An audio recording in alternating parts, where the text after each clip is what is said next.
And you know me, bro, I never back the early kickoff. And you know me, bro, I never back the early kickoff. Back the early kickoff. And you know me, bro, I never back the early kickoff. Finesse like. What's going on, people? Welcome to Never Back the Early Kickoff, episode 23, the podcast that keeps you one step ahead of the bookies while having a proper laugh doing it. No filters, no nonsense, just solid picks, proper chat, and a weekly reminder that backing the early kickoff does ruin lives. My name is Leon, and I have a sixth sense for picking players to be carded. And I'm Josh, and I love an acca more than life itself. So talk to me. Let's get straight into the weekend. FA Cup weekend. Big loss for Newcastle. How are you feeling? I feel like you couldn't get to that quick enough. What do you mean? FA Cup weekend, let's get to it. Big loss for Newcastle. I mean, technically that is true, but the only reason... Who did Villa play this weekend? We had a rest, mate. I must have missed you on the weekend. Who did you play? Oh, right, we had a rest, mate. We'd be sunning it up in somewhere by the coast because we can't go to Dubai.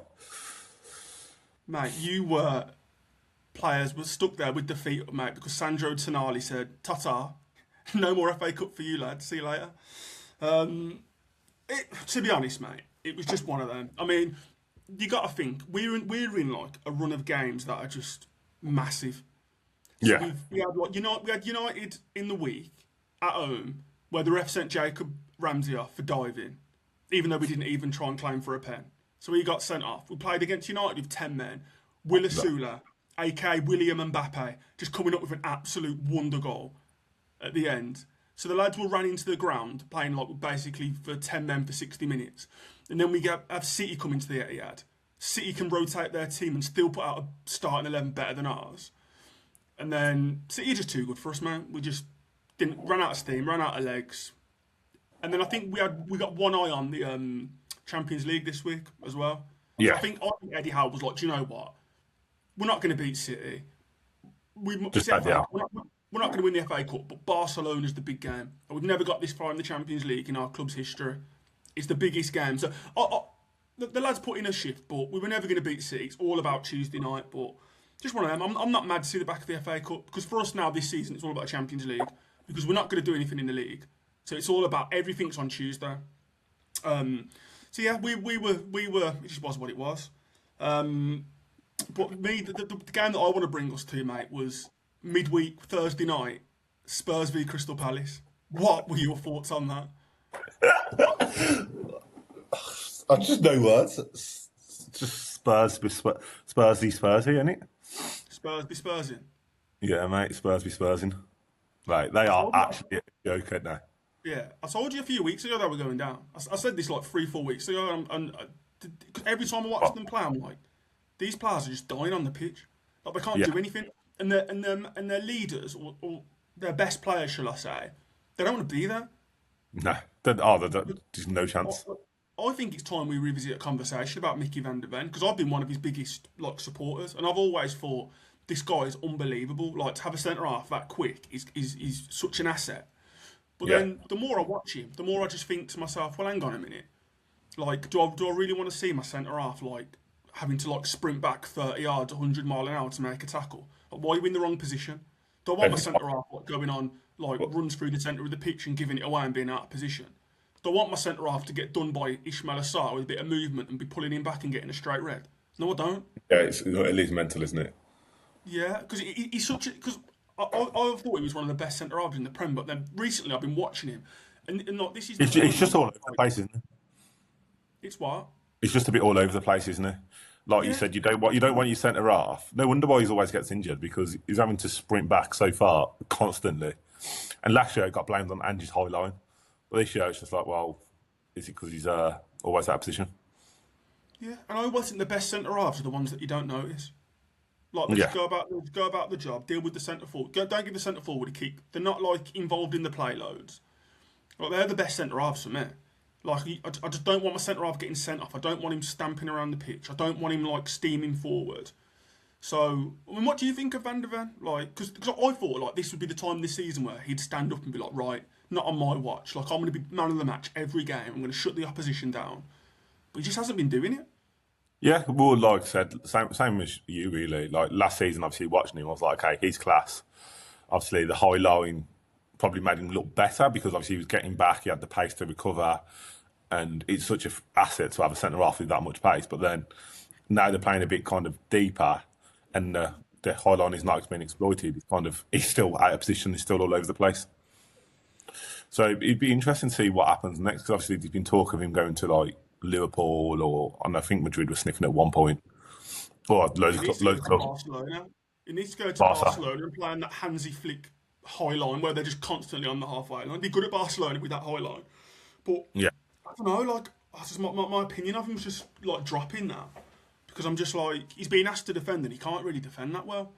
No. Do you think? Are you now coming to my side of the fence with Spurs going down, or are you still sticking with? Did you say it was Palace or did you say West Ham? I can't remember who you said. That's a Forest. You said Forest. Yeah, so I Do think you Forest. still think Forest, or do you think Spurs now? Well, they're playing each other not next weekend, the weekend after. So that is make or break.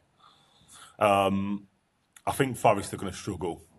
Still just look a bit all over the place. I know they got a draw with Man City last week, but I still think they're.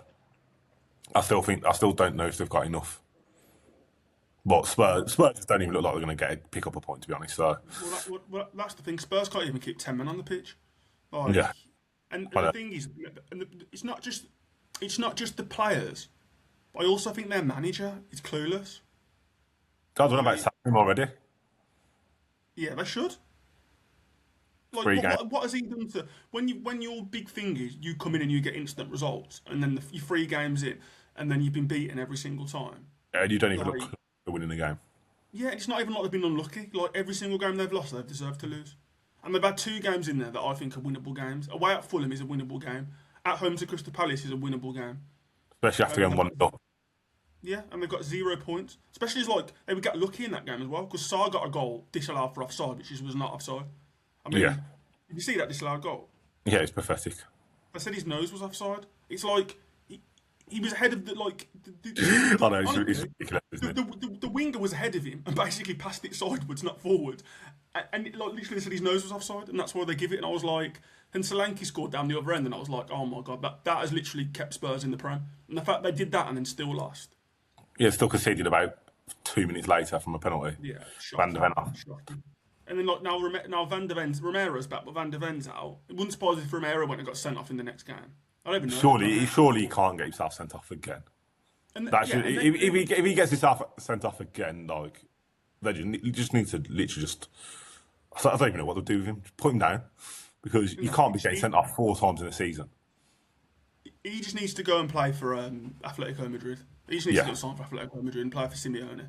He's That's the what he needs perfect to do. Atletico Madrid player. He is, and they're talking of which they've got them this week, which they don't, Yeah. which they absolutely don't need because they're not going to beat Atletico Madrid over 2 legs. No, I don't even. That's going to be such an interesting game because it could be like 4-0 to Atletico or just a drab 0-0. It's going to be horrible. Atletico don't have that many goals in them, in my opinion. So like Yeah, it's but going Spurs to be are that like, bad. yeah, it's going to be like a 1-0 over 2 legs, Julian Alvarez stuffy goal or something. That's what it's going to be. It's going to be Spurs aren't scoring, like no chance. Yeah, but the sub open at the back that Atletico could literally score easy.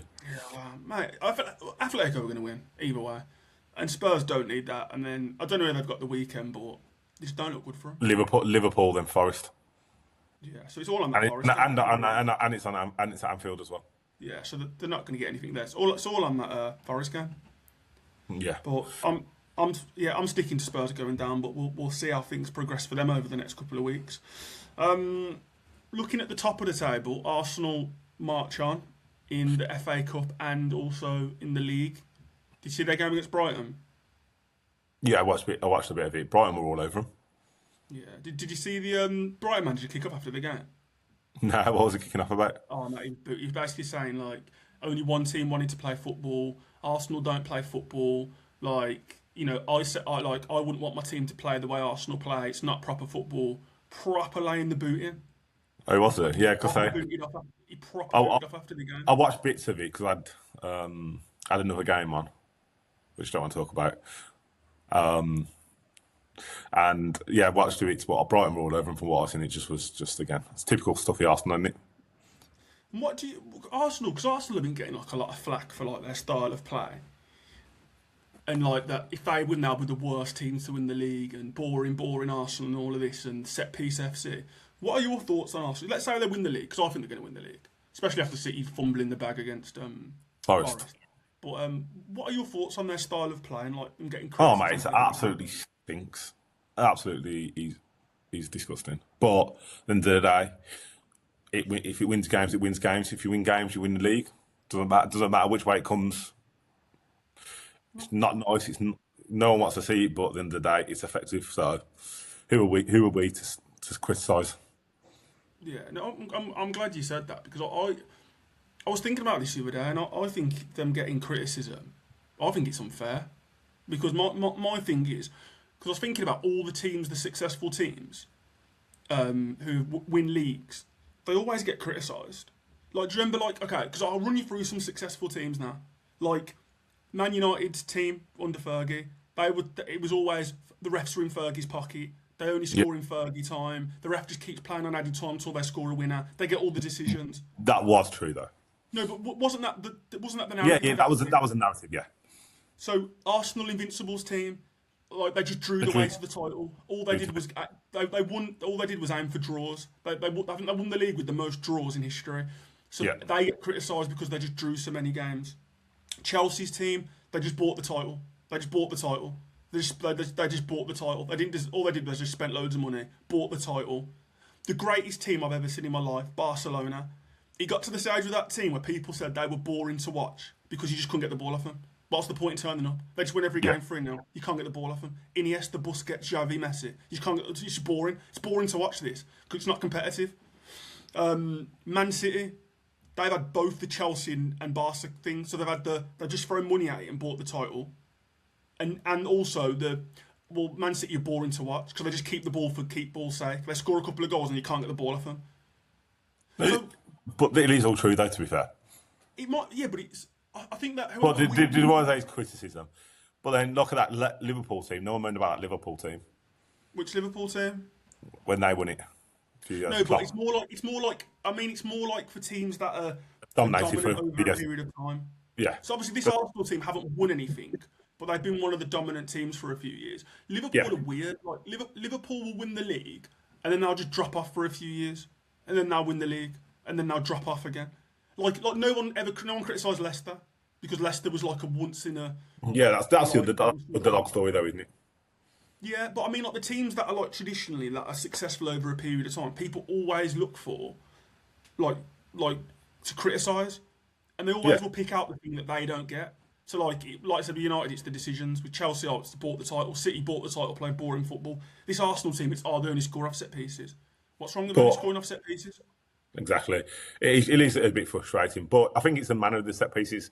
It's like literally like borderline rugby, but they're getting away with it. But do you know what the thing is with that? Is if I was a coach, like I would be okay. So Arsenal are unbelievable at set pieces. So why not just leave more players up the pitch? That's what I don't understand that. Like I know they say you should leave like 2 players, like 1 to 2 players up. Just be aggressive and leave 4 players up. Then Arsenal have to leave 4 players up, and that gives you more space in the box. And then you just say to your keeper, right, you're going to have a set of spuds on you this game, and you're going to have to come and dominate your box. We'll clear the box. If they hang it up to Gabriel, just come and get it. And if Gabriel hits you, it'll be a free kick. Yeah. But what teams do, teams absolutely shit themselves and just cram as many bodies in as possible. Then Arsenal just play their American football style tactics of just grabbing, and then it will just bobble off Gabriel's fat head, hit someone, and be an own goal. Like, I think own goals is their second top scorer this season. Yeah, which is outrageous. But you just think like these elite level coaches, why wouldn't you just leave more players up? Well, exactly. Well, exactly. At the end of the day, you're exploiting a gap, right? If you're the first to exploit a gap, then everyone hates on it. Well, that's the thing. It's like I get like maybe the first half of the season if teams are still sort of clocking onto it. But by now it's like, Arsenal are good at set pieces. Just leave men up the pitch. Then they've got to leave more men back. You've got more space. But these coaches, just like I said, they just shit themselves and just cram the box. And what do you think is going to happen? Exactly. The more people in the box, the more chaos it's going to cause. Yeah, so I think it's like I think people are just. I think when it comes to criticising teams that tend to be the dominant team, I just think it's just comes from a place of envy, and it's just always looking for like a reason to criticise. But I still think Arsenal are going to win the league. You still City, or have you changed your mind now? Well, how can I not after City drew? I still can't believe they drew at home to Forest. I mean, And then your half season bet with City. yeah, that's gone up in flames now. It made me laugh. I saw someone in the comments put something about like the bet that you put on. It was Yeah, like, your bet's gone down now. yeah, I was just like, to be fair, I always thought it'd be Arsenal, but I didn't. That I did not think yeah. it'd be Forest at the Etihad, or that I'd go down. Well, it's going to be interesting anyway. 'Cause obviously they've still got each other. Arsenal still could have a slip up in them, but it's Arsenal. It's Arsenal's now to lose. So all Arsenal need is to go to the Etihad and get a draw, and not slip up anywhere else, and then they've won the league. But Yeah, again, there's still plenty of football left. there is, but I think Arsenal are getting lucky with their draws. I will say that they're getting them Yeah, Gareth Southgate. They're getting them Gareth Southgate England draws, mate, where it's just as many weak teams as possible en route to the final. Like they got in the FA Cup, they got Wigan and Mansfield. yeah, And then I don't know who they got next. Oh, I think the draw's tonight actually. So they yeah, got Wigan and Mansfield, and then in the Champions League they get like Bayer Leverkusen, and then they'll have Bodo Glimt or Sporting. I actually hope Bodo Glimt beat Sporting because I think Bodo Glimt could actually put up a good game again on the plastic pitch against them. yeah. But yeah, I That's what think I mean. Arsenal are going to win. I think Arsenal are going to win at least two trophies this year, if not three. I hope not. I really hope not. But again, And it's got I a was few, going to say, got a lot of time left yet. Or if they get an injury, if Gabriel goes down, that could be a big struggle for them. you say But that, but they've got like a big squad now. Like they've got cover for everyone. Declan Rice yeah, is the one. Declan Rice. Yeah, they've got a big squad and they've got cover. But at the end of the day, like he scores like 60% of their goals. Who does? Gabriel. No, Gabriel. He's just horrible in that box. Once you lose that threat, that set piece kind of threat does dwindle a little bit. The others then stepping up as well as he does into that position. No. And then the last team I just want to touch base over is Villa. What's happening? Mate, Joao Pedro came to your manor. He came to your house and took what he wanted and just left. And there was nothing. There was not a damn thing you could do about it. Nope, not at all. Not That at all. was like to come to your patch and do you 4-1 like that after you going 1-0 up is embarrassing. I know. The tactics kind of seemed a bit wrong. They just had a switch of play that was doing every time. And who was it playing right wing? The right winger, I can't remember who was playing there. It was just like free. Gusto was just like overlapping and just going high up the pitch, and it was just getting to him every single time. Like Maatsen was just nowhere to be seen. And all the goals come from, like, not all the goals, well, a couple of the goals come from that side. It was just like, after about 15, 20 minutes, it just kept doing the same thing, and it was just open and open and open, and it just kept doing it. Well, again, in Unai, I trust. Trust what? Trust us. Trust him. We've got a break now. Hopefully, by the time at the end of the break, like obviously didn't have nothing this week. Got a Lille on Thursday away from home. Then in a couple of weeks, Tillemans will be back. Hopefully, so that'll be he's been a huge miss. So hopefully we can get Tillemans back and then get back on the right track. Mate, you need Tillemans back. You need Summit, mate, because yous are just fumbling Champions League football. I actually think your best chance to have Champions League is winning the Europa League. You're not finishing top 5 now. Not a sniff. Done. Well, yeah, I'd still rather win the Europa League and then get Champions League that way. Oh, of Win a course. little trophy, little big trophy. I mean, I wouldn't back you against you doing it, but I say you're a Morgan Rogers injury away from absolute disaster. Oh yeah, and also we've not had the most favourable of draws. Like Lille is a tough game. Yeah, They're one of the for your better first teams one. left. For your first one, I still look at all the teams in there. I still think you're the best team in there, but Oh, we are the best team in there, but I'm just saying like Lille is like one of the better teams. yeah, especially because I think you finished top or second of the qualifier. Second in the end. Yeah, so to get Lille in your first knockout's a bit harsh, but anyway, we shall see what happens. Talk to me about the weekend. How did you get on with the old Real Betis? Mate, I got on about as well as Real Betis did, and they lost to Getafe. So Did that's, they? exactly. They lost to Hetafe, mate. It was shocking. Wow. Yeah. Did your boy not turn up? He, he, he, he, he did turn up, and the thing is, what annoyed me is I didn't I didn't go in on that game because the odds were so bad. And it annoyed me because the right wing back definitely got booked. Kiko Firmino got booked against him. That was one Kiko, that I should have. Kiko Yeah, Firmino, the one that used to play for yeah, Watford. yeah. And he got booked against Vinny the other day as well. And I thought he'll go in against Aberdeen. I didn't do it because the odds were so rubbish. I was like, do you know what? I'll wait for it to build a bit. And then he didn't go in first. He went in second, which was annoying. But no, it was not great. It was just one of those weekends where everything that I sort of went for just like if I went for two players to be carded, one of them went in. So like here's an Yeah. example. Like last night, Leon played Paris, not Paris Saint-Germain, FC Paris. Yeah. There's a player for FC Paris called Lay Malou who I love for a card. Oh And yeah, then yeah. Leon had Tagliafico. Them two before the game kicking off was 18-1, and I thought, oh, I'll have me some of that. And obviously Tagliafico went in, but Lay Malou didn't go in. Milan derby last night as well. Had a look at that and thought, oh yeah, that'll be a decent game. And then I thought, yeah, Rabiot will go in. So I thought, you know what, I'll go in Rabiot first card. Then Bastoni went in first, and then I was like, that's annoying. Then I was like, do you know what, I'll go in on Rabiot with somebody second half. So I thought, do you know what, I'll go on Rabiot and Barella. Barella loves a card in the derby. Rabiot gets booked, Barella doesn't. So it was that sort of weekend where I was just nothing would Nothing stuck. really, yeah, nothing would really land. It was just I didn't have an ACCA because I don't like ACCA's FA Cup weekend. I'm glad I didn't because I definitely would have had Chelsea to beat Wrexham. So I'm glad that I Yeah. didn't have an ACCA, to be honest. Because yeah, I just never trust the FA Cup weekend, so we always have a steer clear of that. Another one that really wound me up was Joel Linton against City. That really annoyed me as well because Joel Linton come on, and I was just queuing up to stick him on, and then he went in.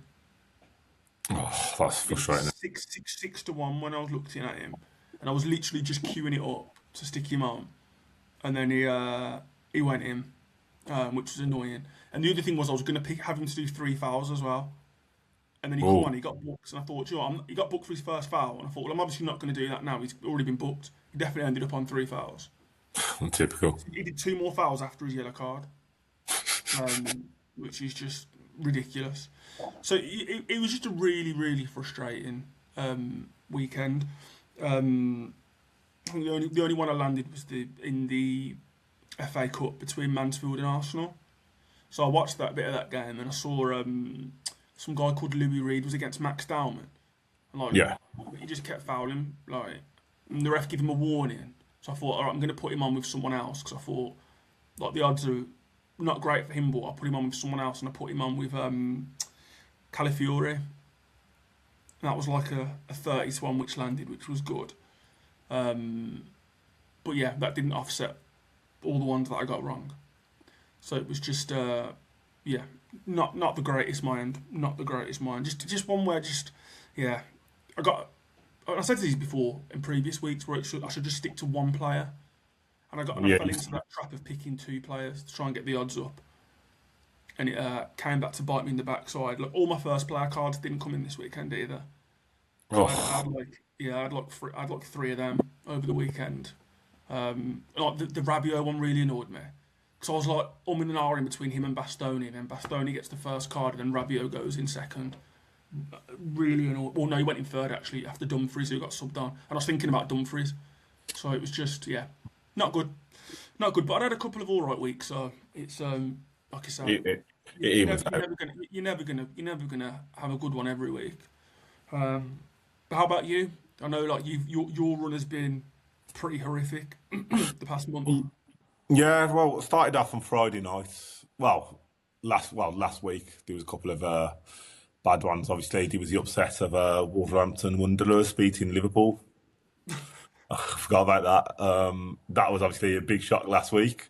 Oh, And then Rossi performance. Friday night. There's some good teams on Friday night. There was Liverpool, obviously Wolves again, Madrid, Napoli, Munich. So I had them four. Then I also had PSG, which got battered by Monaco. I think it was 3-1 in the end or something like that Was it at Monaco or at Paris? at Paris. Oh, they lost at home. And then, and they had Cavra, Doué, Barcola starting as well. Oh. So yeah, they lost at home. I think it was 3-1 in the end. So that was quite frustrating. So that would have been like £100 return. So that didn't start off well. And then Saturday, I had another Acker on, and then I had Chelsea. I was like, and then especially when I seen the team, I was like, there's no way Chelsea are not winning this game comfortably. Obviously, that didn't happen. And then I also had Ipswich. Ipswich were at home to Leicester. Leicester are obviously Strugsville at the moment. Ipswich were battering them. Like the stats were all Ipswich's way, but they went 1-0 down, 1-1, and I think the expected goals was like nearly 2 or something for Ipswich, where Leicester's was quite low, but just couldn't get the second goal. But shut the bed with Chelsea anyway. So that was it. Really, it didn't really have that much because it was FA Cup weekend. There wasn't a lot going on in England, and then I went to start trying to do a build out in the Chelsea game, which shut the bed as well. So wasn't very great, to be honest. Yeah, I had Liam Delap to do a foul on one of the legs on my bet builder, and I don't think he done a foul in the end, which is rare because he does not do like fouls a game. Yeah, I think that's one that let me down. Do you know what? I went in play on the guy that was marking Liam Delap against Wrexham, that Hyam, because he went through the back of him like twice. So, yeah, frustrating. Not as frustrating as other weeks, where it's been like one team, but Chelsea you would expect to win 99 times out of 100 against with the team to put out anyway, to put out quite a strong team. And then yeah, Ipswich at home to Leicester, PSG on Friday night. So not great, but I didn't have that much action, to be honest. I thought there weren't many games I fancied. Yeah, I think it's always trickier on like cup weekend weeks, for whatever reason. Because yes, I 100% would have had Chelsea like against Wrexham.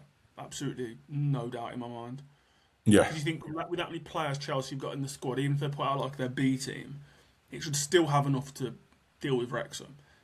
And then yeah, so no, it's just one of them, innit? It's just one. at least just one of those ones. Just suck it up and move on. Yep. Right, we've had a look back at last week. Wasn't the greatest week. Chelsea done me. A couple of players done you, but again, on to the next one. We go again. What are you saying? I mean, there's a lot of games to play this week. I mean, for me, the Champions League being back, it's getting to the proper. It's round the 16 now. Crunch time now, isn't it? It is crunch time. Really, really is. And obviously, the second legs tend to draw more cards than the first legs, and these are the first legs. But I still think there's some games there where I can't see nothing but yellows. I mean, St James's Park, Newcastle, Barca, 8 o'clock. For us, it's do or die in this first leg, because if we go to over to Barcelona and we haven't got at least a 2-goal lead, then forget about it. Atletico Madrid beat Barcelona 3-0. No, they beat them 4-0 in the first leg of the Copa del Rey. Barca got them back to their patch and beat them 3-0. So Atletico nearly fumbled a 4-0 against this Barca team. I mean, Lamine Yamal is just in some ridiculous form at the moment. He's in the form of his life at the moment. He looks like he's going to score or assist every single game he plays.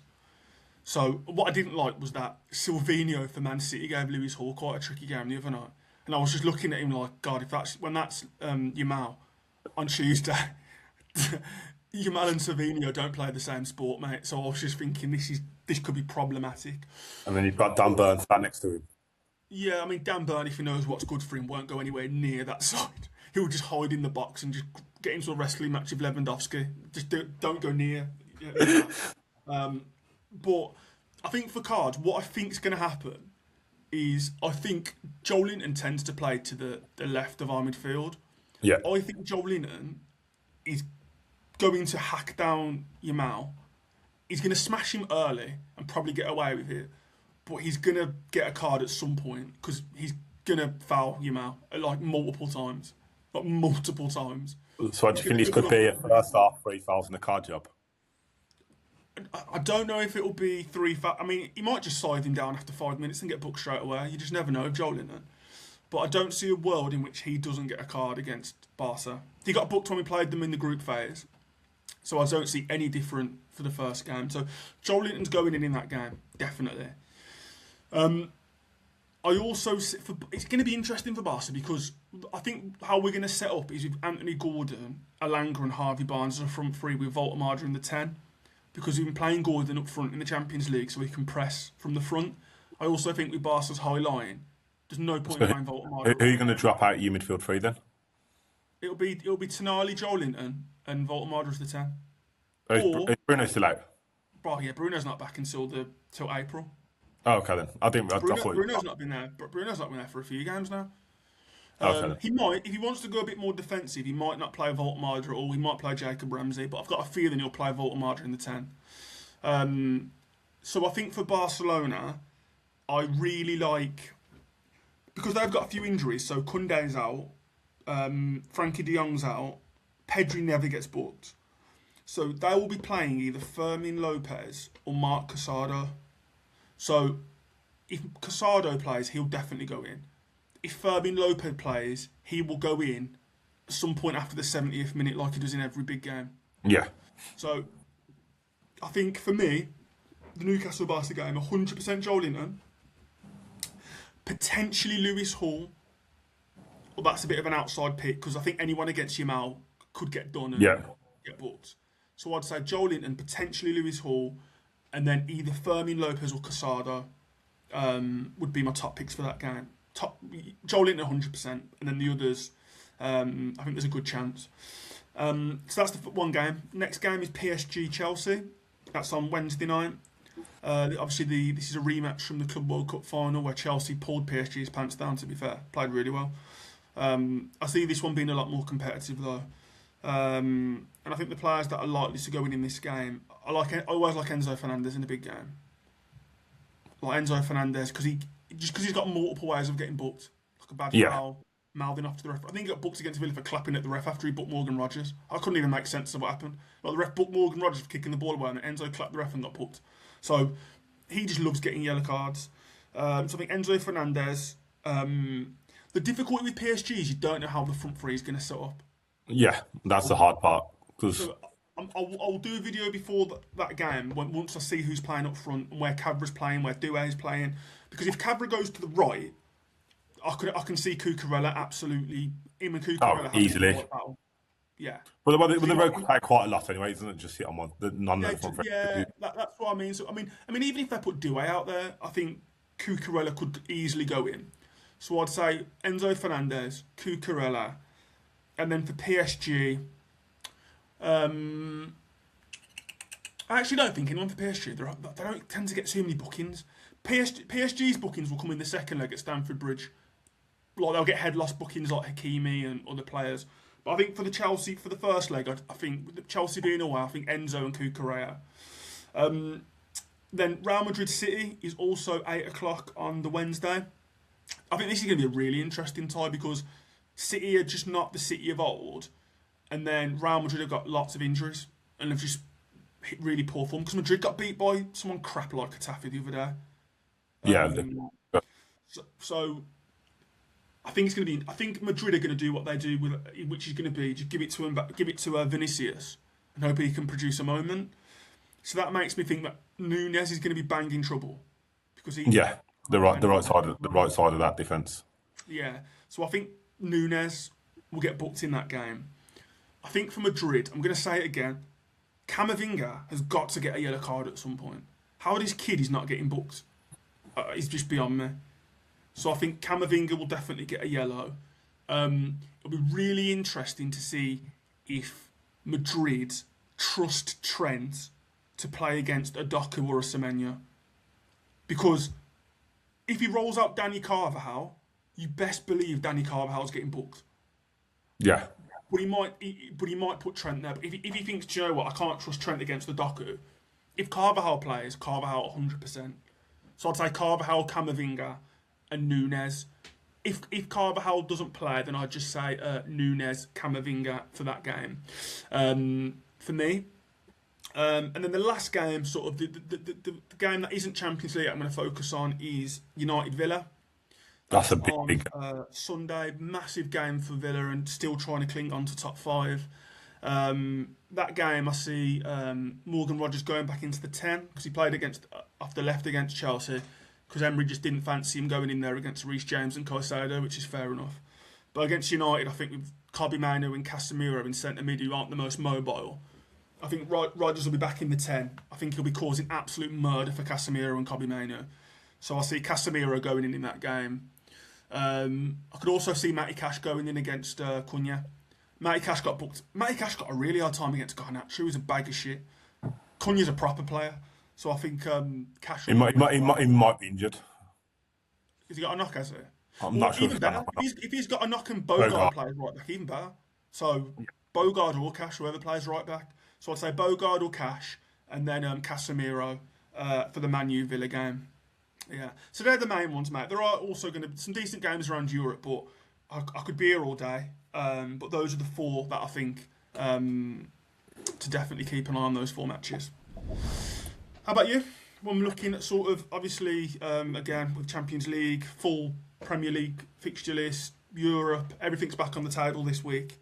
So I've got a little lacquer on, and it's just looking at, again, Bayern Munich, Atlanta. I know it's away, but Bayern Munich, obviously, strong. Rested Harry Kane on the weekend, thank God.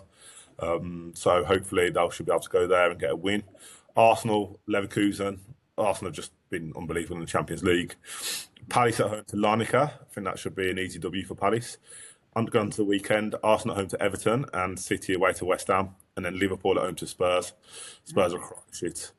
Then in the Championship, I've got Watford away to Sheffield Wednesday, Ipswich away to Sheffield Wednesday, and Coventry at home to Preston.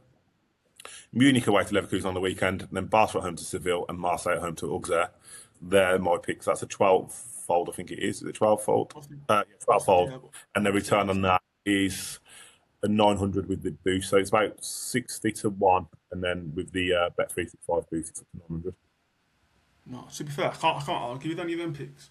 Do you know what will happen? Spurs will end up getting a point at Anfield. That'll just end up. That'd just be typical. That'll just be Spurs, wouldn't? Do you know what Spurs are going to do? They're going to end up beating Atletico Madrid over 2 legs. They're going to end up knocking them out and they're going to end up getting to like a Champions League semi and getting relegated. No, I can't argue with any of them teams. To be fair, usually there's 1 or 2 where I'm like, you're having them, but they all seem like quite sound picks, to be fair. As usual, guys, thanks for watching. Don't forget to like, comment and share and send us in your slips so we can have a little chat about them. Good luck for the week ahead. Champions League's back. We're all buzzing about that. So peace out. Don't forget, Joelinton's going in against Barca. Nunes is going in against Vinicius Jr. And Casemiro's going in against Morgan Rogers. Them 3 are all getting booked. And don't forget to tune in next week for Never Back the Early Kickoff. Thanks for watching. Follow us across socials for more. And remember, this is for entertainment purposes only. Please gamble responsibly. 18+.